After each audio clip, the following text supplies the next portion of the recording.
Well, good morning, good afternoon, good evening, wherever you are in the world. It's Saturday, and this is Co-working Live with Red Worldwide, and we're on our Smarter Start Boot Camp.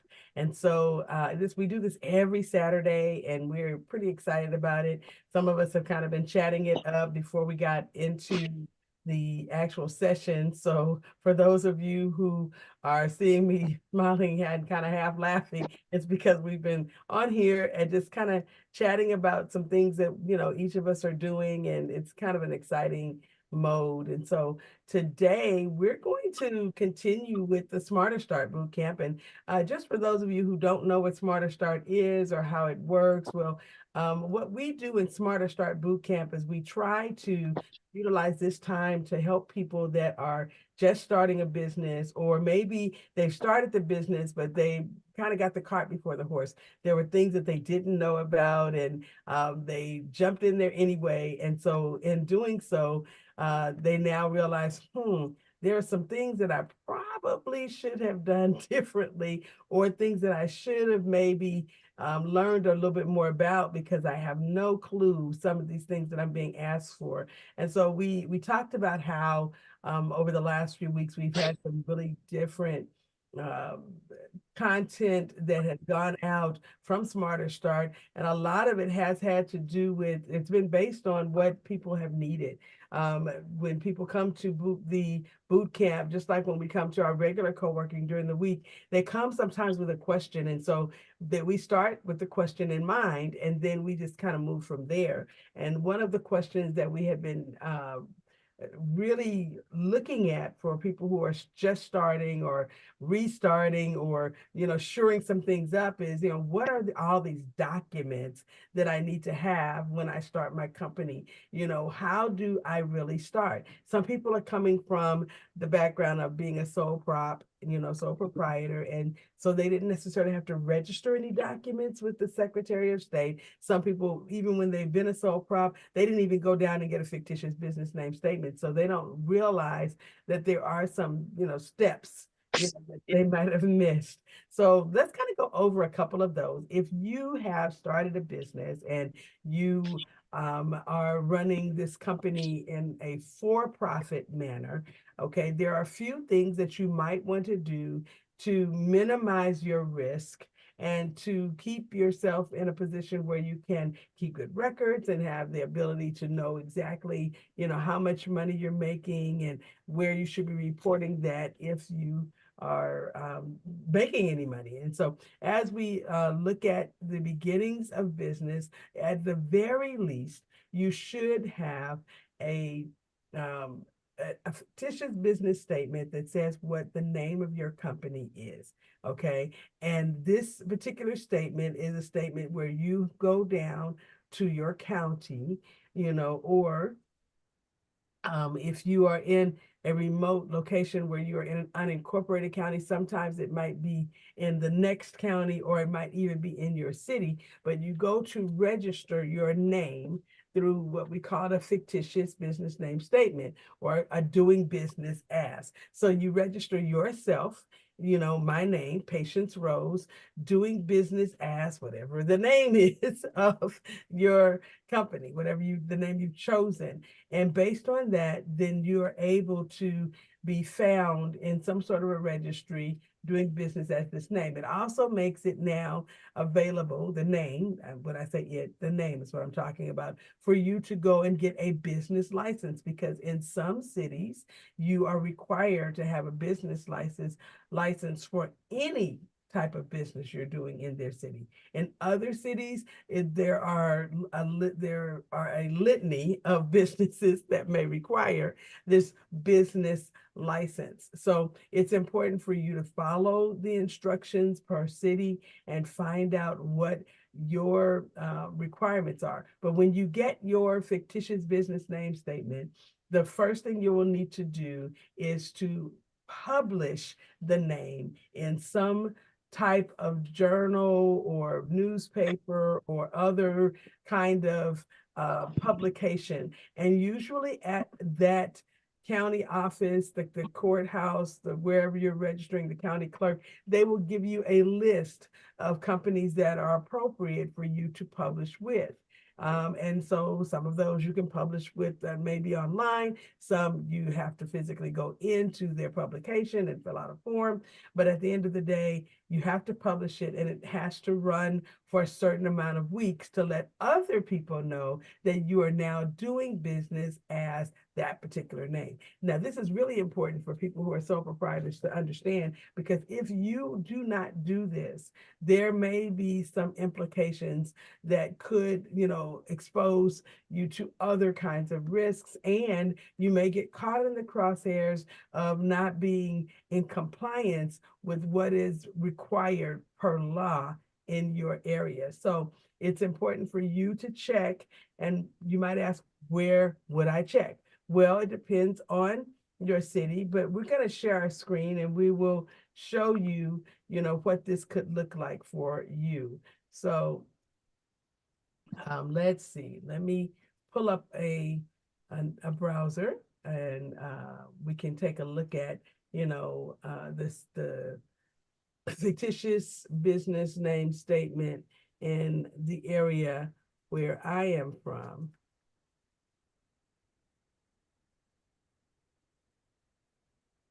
And we're going to look up how to get a fictitious business name statement in Fort Worth, Texas. Now, I'm not in Fort Worth, Texas today, but that's where our offices are. And so based on the fact that our offices are there, you might want to think about the fact that, we are kind of operating from where our business is located, not necessarily from where we are physically located today. Okay. We kind of go back and forth between states. And so therefore, we have some different rules that we have to follow depending on the kind of business we're doing and in what state. But we're going to look up Tarrant County, because in Tarrant County, which is where our offices are, there are some specific rules for filing a fictitious business name statement. It's pretty much the same in most places that you would go to the county office website. And when you go to the county office website, usually they'll have a search bar, and you can put in the search bar what you're looking for. And in this case, it was the fictitious business name statement. And in that, doing that, it brings up the how do I section, and it actually will list all the different types of filings. And on this page, register for a DBA, or doing business as assumed name, and what fees are associated with this filing. And so it gives you the options of going into any of these offices, and based on that, you would actually have to go to the vital statistics office in Tarrant County. Now let's look at what it would be like to do this in Ventura County. Fictitious, because I want to show you something, that every place is different. And it's really important for you to realize that what's required in Texas may very well be, just for that area of Texas. But in another place, they may have a whole different set of requirements. So over here, they basically want you to appear in person in the office with a valid picture identification, and you must appear before a notary public and have your signature acknowledged on the completed form before it can be accepted for filing. Now, they give you, this is the Texas that I'm talking about. They give you the form online so you can have it filled out before you get there. And then they even send you to the fee page so you can understand how much this is going to cost. So you can click on the fees and look at the fee schedule and find out exactly how much it will cost for you to get the fictitious business name in Texas. Okay. But this is in Tarrant County, because now Johnson County is one county over, and they have a little bit different, setup. So you need to make sure that you're looking at the exact county where you are. And if you are going to want to have your fictitious business name in more than one county, then you're going to have to apply in more than one county. Some states allow you to fill out the form and put on there that you want all counties in that state. And so that's a wonderful opportunity, because that means you only have to fill out one form, but you have to find out for your state what is required, because if you're going to be doing business in more than one county as a sole proprietor, it may be required. I didn't say it is, but it may be required that you have to do this in more than one county. So here in Ventura County, they tell you the filing requirements. And basically, they give you the information that's most current. So January 1st, they had some different things that changed. You no longer have to give them your residential address on, you know, and you can instead give them a business address. For what purpose? Because some people do not want their physical address located on this form. It could be a level of vulnerability that they are not willing to deal with. And so it's important that you look at the changes. And so they're saying that the AB 878 is in accordance with a new law. Okay. And so this is Assembly Bill 878. It aims to protect the privacy of business owners while ensuring the necessary information is available to the public. So they give you the filing requirements, and they also tell you, you know, what is now being accepted on these online applications. And it goes through that, and it tells you the fees. And then it also explains the publishing requirements. So this is pretty much the same in all places. Now, I want to make sure you understand that not just people who are doing business as themselves are the people that need to fill out this form. There's sometimes when corporations or limited liability companies or partnerships are also doing business under another name. So this form is not just for you if you're a sole proprietor. This is for you if you need to do business as any name, okay? So we want to make that really clear. But if you are doing business as a sole proprietor, this is the least you would probably want to do, because you need to make sure that people know that you're doing business and this is the name that you're using to do business. So I'm going to go back one form here, or one step here. On this same form in Ventura County, they also have access to the business license, because in this city, it's well, in these cities, I should say, it is required that you file a business license, and that you let the city know that you're doing business, and they have a list of businesses that you need to make sure that you have a business license for.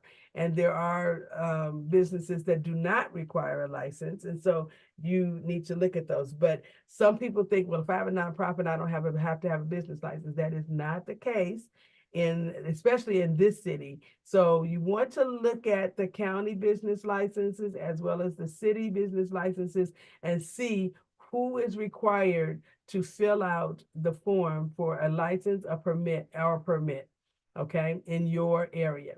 All right, so that's as much as I'm going to say about this. I just wanted to make sure we covered this, because that was a question that had been asked before, and we wanted to make sure that we did share that information. Now, something else that we want to talk about is, how do you represent what your company is going to ascribe to as its rules or bylaws in your business? And so we want to talk about the fact that there are several things that you need to do when you're starting a business. And when you are becoming a corporation, you know, or even an unincorporated association, you need to establish some rules. And those rules need to be done in the public eye, because in many places it is required that your bylaws go with you to the bank when you're trying to open up an account. Sometimes when you're trying to get a bid or a grant, they ask to see your bylaws. Other times, it might be just a matter of board members wanting to also see bylaws because they want to just make sure that certain rules are there. So let's talk about what bylaws are. So these are some sample bylaws, and these bylaws were prepared by an attorney licensed to practice law in the state of California. And so the provisions conform to the laws of the state of California. And let me go backwards. Remember, I shared with you in one of our previous Smarter Start boot camps and also in co-working that the federal government has passed along the responsibility for managing what businesses do, the commercial activities of businesses to every state. So each state has their own commercial code, their own set of rules for you as a business in that state. And because of that, there are different types of bylaws that are acceptable. And today we're not going to break down the bylaws and talk about what's good in this state or that state. What I will say is that it is of my opinion as a business advisor, as a certified business advisor, as a person with an MBA and a person with a Master of Science degree in several other areas, along with, well, I have, let's just say this, I have 3 masters and I'm working on 2 more, and I have a bunch of receipts. I've gone to school. I have certifications in entrepreneurship and other kinds of business. And I'm saying that for a reason, because I want to qualify my statement. When I tell you that if you are not doing business in a particular state, it might not be a good idea for you to register your company in that state, because you may not be aware of what, even though it might be easier, even though that state may have some wonderful rules for how people do business and their commercial code might support things that you really ascribe to and believe in. The other thing that you have to be thinking about is if there's ever a dispute, especially if it's ever the state against you, the state is always going to have the upper hand. And so I'll give you an example of something like that that has occurred. There, are these rules about what has happened in the state of Delaware with a particular case that is going on right now. And some people are looking at that saying, man, how come this person is having a problem in the state of Delaware? Delaware has some very easy rules for commercial code and how people can do business. And I have a Delaware company, and I just, I went to Delaware because of Delaware's rules, and that's wonderful. However, what you also need to be aware of is if you're doing business outside of Delaware, your business is located in Delaware, but you're doing business outside of Delaware, the rules of the prevailing state is the rule where the business is being done. And if you are doing business in Texas with a Delaware company and you did not become a foreign corp in Texas, if you have a physical location, you may be at risk of a fine per day if it is found out that you are providing services to someone in the state of Texas without the rules being followed, meaning that you don't have, your corporation is not registered there, you may not have a business license to do business there, and all of these wonderful things. So if you're going to get a business set up in another in another state, not another country, but in another state, you need to make sure that you have permission to do business in the state where you're located. So when we're talking about provisions that conform to the laws of a particular state, you need to also be very much aware of whatever the provisions are in that state if you decide to register your business in another state. I am a person that really believes less is more. Creating less challenges for yourself is a better opportunity for you to do good business. And, although I've had Nevada corporations, and I've also helped people set up corporations in the state of Wyoming because of the fact that the laws there just seem to fit more with what the person was doing. But at the end of the day, especially with the Corporate Transparency Act and some of these new laws that have just been instituted over the last 5 years, it is not to the benefit of many people if they're doing physical business in a location to have their business in a different state where they're doing business. Now, what about people who are doing business online? Well, there's a different opportunity for you because jurisdiction may be different. Venue may be different. If I'm performing services between in a different state, my company's located in Texas, but I do online services only, then of course my prevailing state might be where I'm located. So based on that, and based on the laws of my state, okay, venue could very well be different. But if a lawsuit ensues, what we have seen happen is people who were doing business but intrastate from one place to another, they're located in one place, and a person found them online to have them provide a service to them. It may have been in their privacy policy and in there, which we did go over privacy policies and terms and conditions and refund policies and all of that the other week. On your website, you have all of these things, and these things are really important because this is where you get to say, that we are an online business, and the state of that the laws that are going to be followed for our company are going to be X state, and so based on that, then now you have some girth, if I can say. You have, your anchor is at a particular place, and it gives you the ability to take advantage of the laws and conform to the laws where you have venue based on the company's, organizational documents.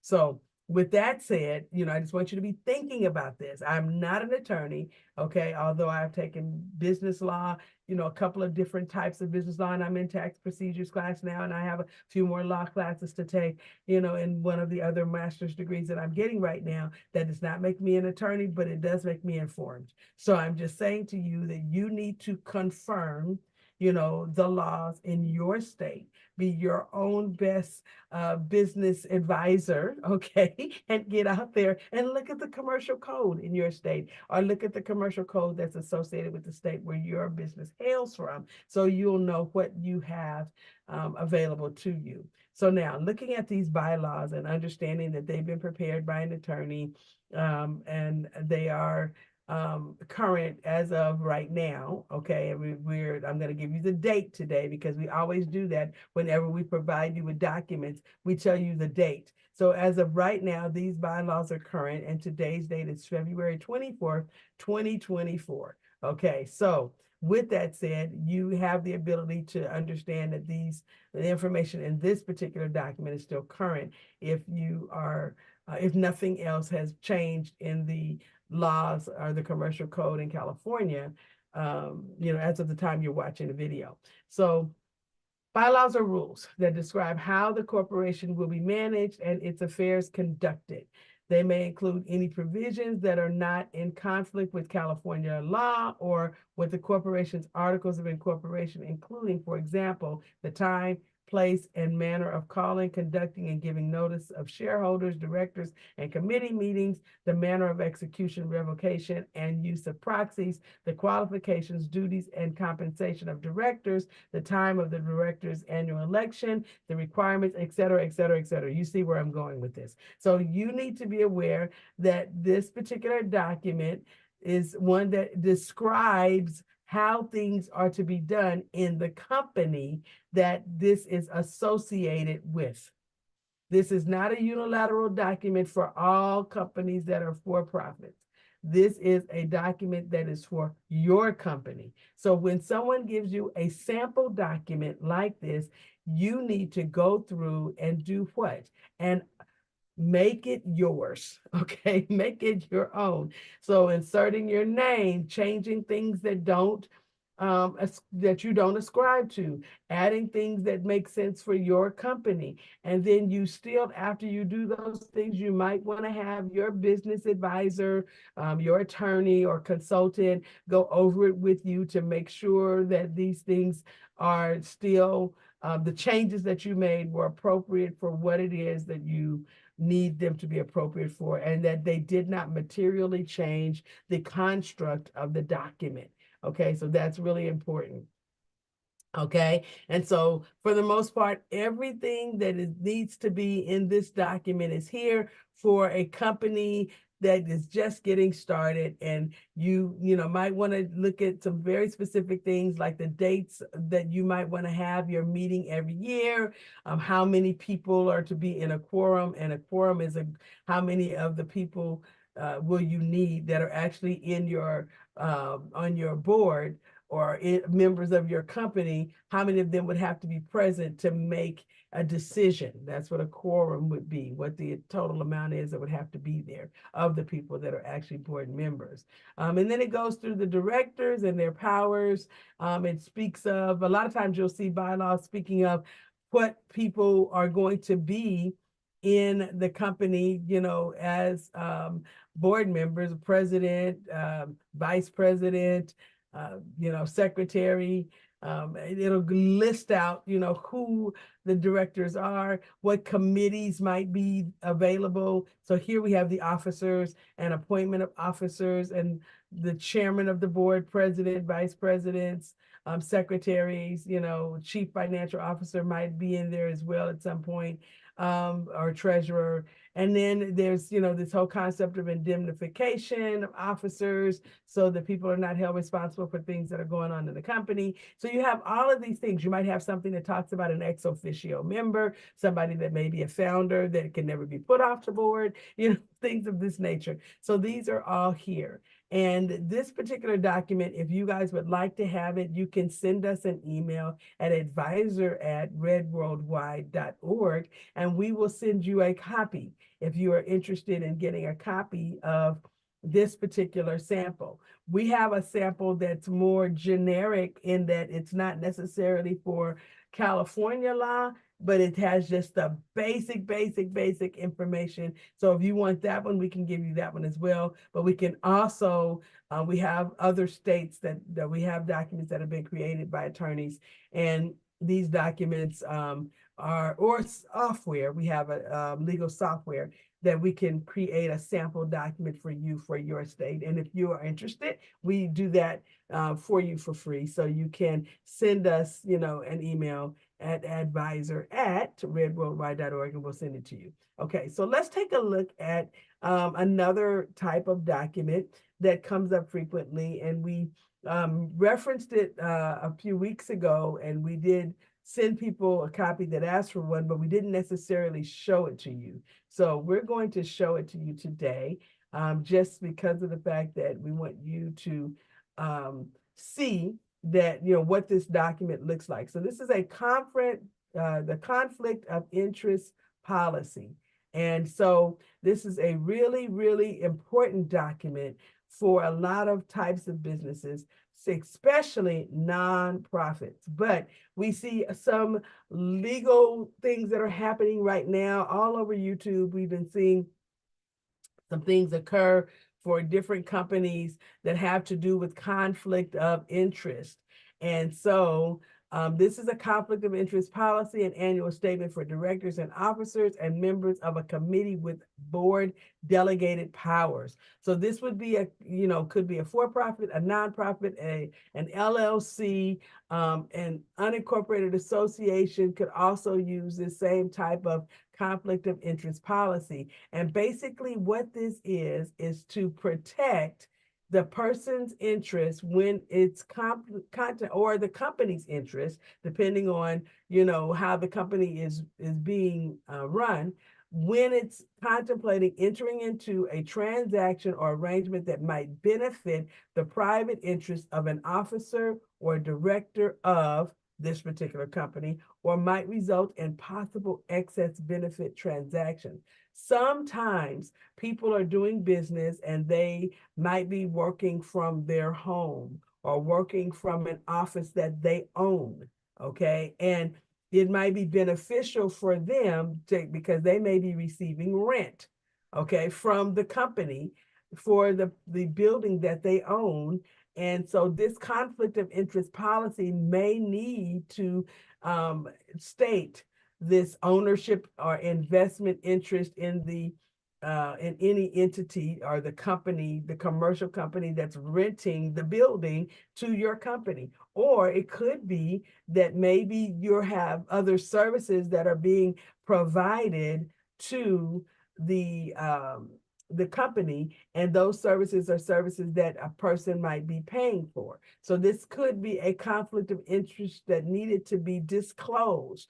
So having the conflict of interest policy gives you the ability to disclose it. Now, in this particular case, this one was designed for nonprofits specifically. So that's why you'll see in here the IRS 990 form, because this is specific to the conflict of interest that might arise in a nonprofit.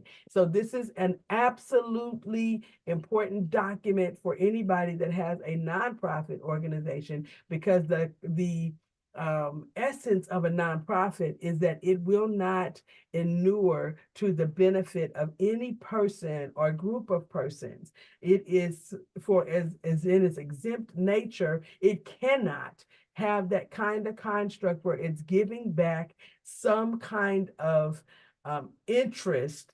And when I say interest, I mean a financial interest, to an individual or group of individuals. And if there's a relationship that needs to be disclosed that says, well, the nonprofit is renting for $1 the business location, from the president of the company, that needs to be put on a form, okay? And it needs to be done before this happens, so that it's disclosed that the person that owns the building is getting $1 for the rental. Now, is it inappropriate, or is it not something that is likely that a person could do?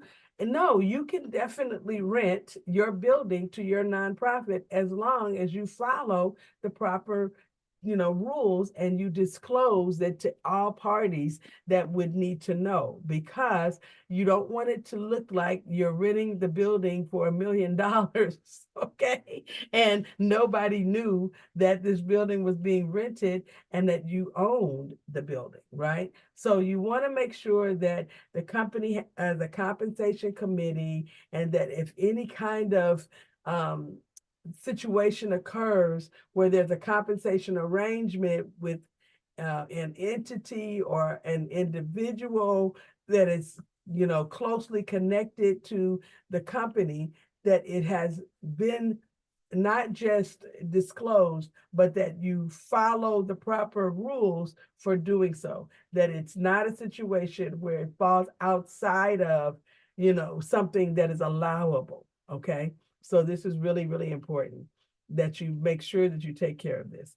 Okay, well, those two things are what we're going to share today. This was the bylaws and the conflict of interest policy.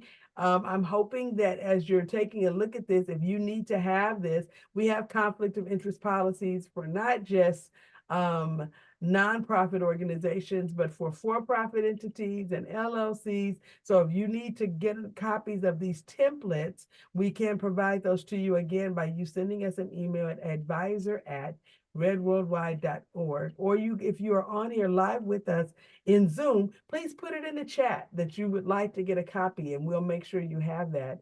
And just as though just like when we gave out last week or week before last, the articles of organization and the operating agreements, we want you to have access to the documents that you need to run your company. And so I hope that this has been helpful today, the information that we've provided. And if you have questions, please go to our website, become a part of the community, ask your questions in the community so that we can get them answered for you. If you have questions that we can answer, and you prefer a private meeting, there's also a place on our website, redworldwide.org, where you can set up an appointment and we can run through some things and talk scenarios and make sure that your questions get answered. We do appreciate you joining us today for Smarter Start Bootcamp, and we'll be here again next Saturday and discussing, all things business to help you do business better.